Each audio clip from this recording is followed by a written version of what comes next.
So turakomeje na gahunda yacu rero, ni ukuvuga ngo ahangaha nk'uko uri kubibona dufite amagambo agera kuri 5. Ibi nibyo twita adverbs of frequency. Ni ukuvuga ngo iyo ukoresheje kano kajambo mu nteruro uba uvuze ngo iteka ryose cyangwa se buri gihe. Iyo ukoresheje kano uba uvuze ko ibyo bintu ubikora nyine gakeya nka 4 mu cyumweru. Never ni igihe ibyo bintu uba utabikora habe na rimwe. Usually ni igihe ubikora nka 3 mu cyumweru. Sometime ubikora nka 2 mu cyumweru. So ni ukuvuga ngo rero aha dufite always bivuze iteka ryose. Always iteka ryose cyangwa buri gihe. Buri gihe tugiye kwifashisha izi verbs dufite ahangaha kugira ngo tugende tureba ukuntu bikoreshwa.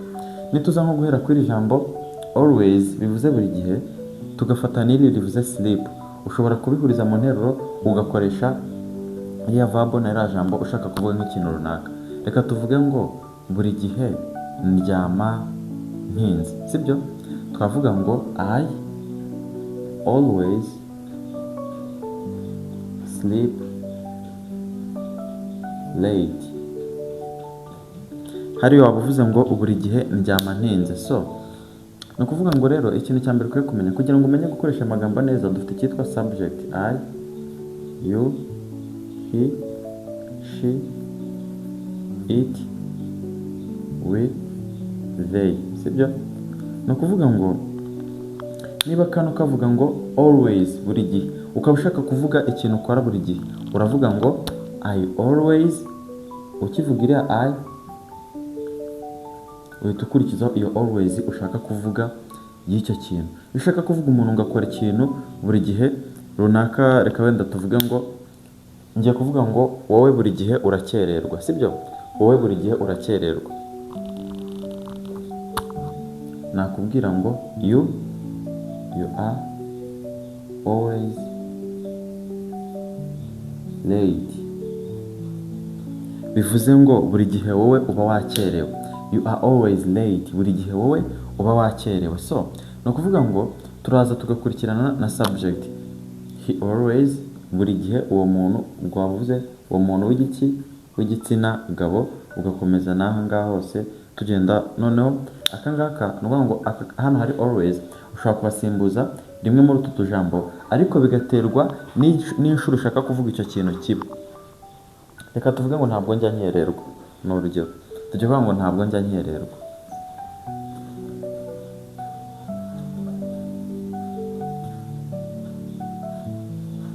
Tujya kuvuga ngo wenda ntabwo njya ndyama nkerewe.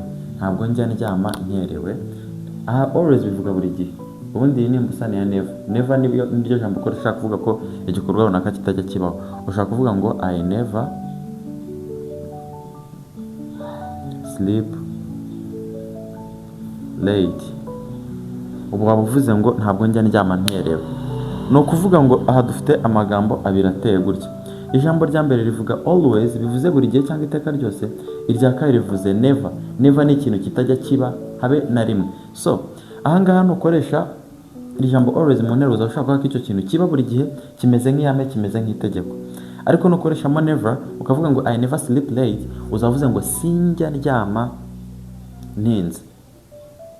Ibyo byose rero dushobora kubikoresha no ku yandi verb. Reka noneho tuvuge ngo rimwe na rimwe ndyama ntinze. Rimwe na rimwe ndyama ntinze.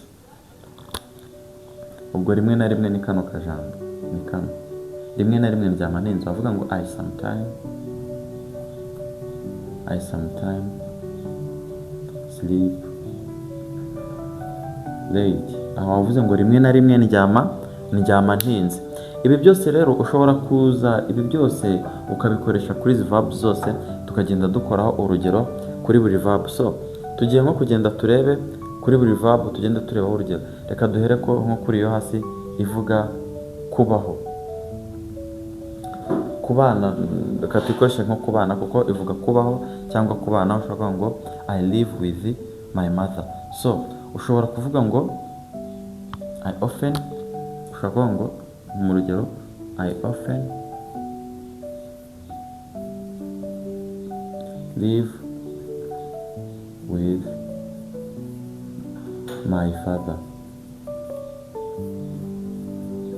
uramutse uvuze ngo I often live with my father, waba uvuze ngo nyine gake gashoboka nyine njya mbana na papa. I often live with my father, gake gashoboka nibwo mbana na papa.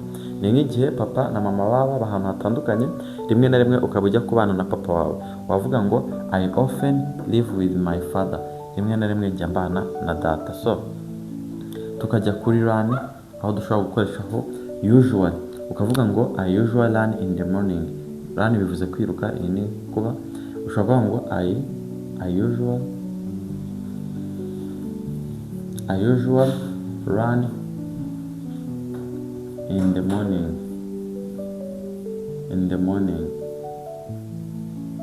bivuze ngo hari ubwo njya niruka mu gitondo, kubera yuko usual nyine bivuze cya gikorwa ukora nka kangahe mu cyumweru. So ariko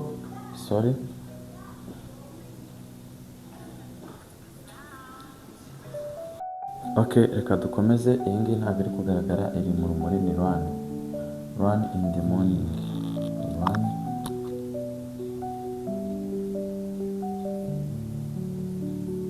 bivuze ngo I usually run in the morning, ni nko kuvuga ngo mu busanzwe niruka mu gitondo. So reka dusiba aha ngaha kugira dukomereze hariya hejuru.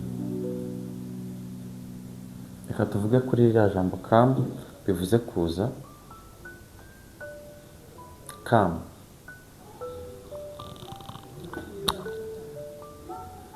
ushobora kubwira umuntu ngo you often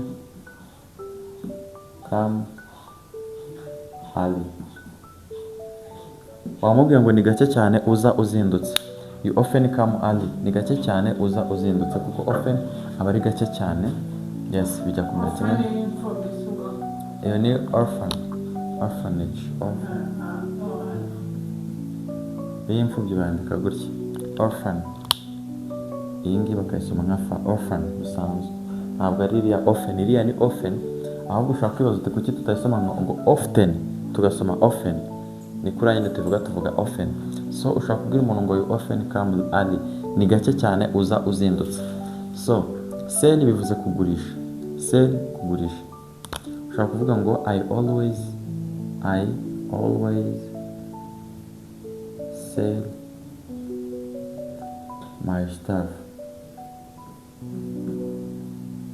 Uvuze ngo I always sell my stuff, wavuze ngo buri gihe ngurisha ibintu byanjye. I always sell my stuff, buri gihe ngurisha ibintu byanjye.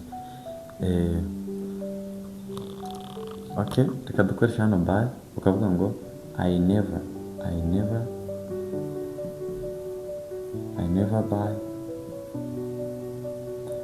buy second hand clothes. Sinjya ngura imyenda yambawe. Second hand clothes ni imyenda yambawe. I never buy second hand clothes, ntabwo njya ngura imyenda yambawe. I never buy second hand clothes, ntabwo njya ngura imyenda yambawe, kubera ko second hand ni imyenda yakoreshejwe. So dusigaranye verb ivuga learn, kwiga. Ushaka ngo I usually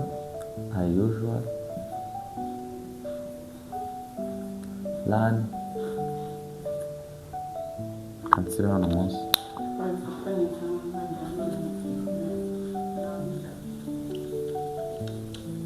Hatuvuga ngo I usually learn for exam, rimwe na rimwe nigira ikizami. I usually learn for exam, wavuze mu busanzwe nigira ikizami. I usually learn for exam, mu busanzwe nigira ikizami.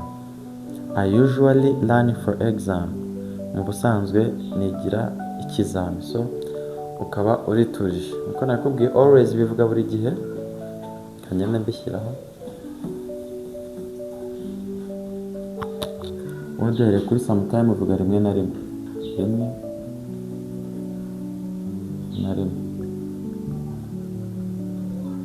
Aha tugafite buri gihe.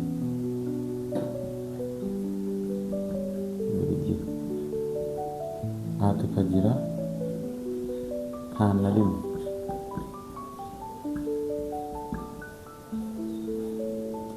rimwe. Aha tukagira gake gashoboka.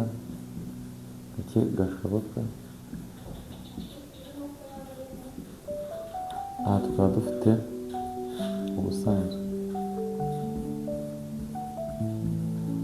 ubusanzwe nk'uko n'ubundi nakubwiye hano tuvuze ngo I usually learn for exam, wavuze ngo ubusanzwe niga kubera ikizami.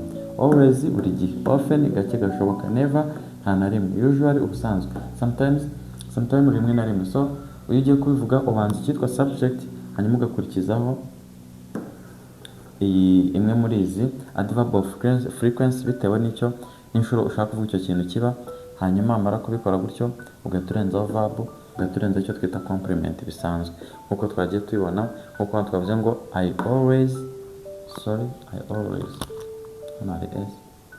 always sell my stuff, buri gihe ngurisha utuntu twanjye cyangwa ibintu byanjye. So that's how it's used, ni kuri bikoreshwa.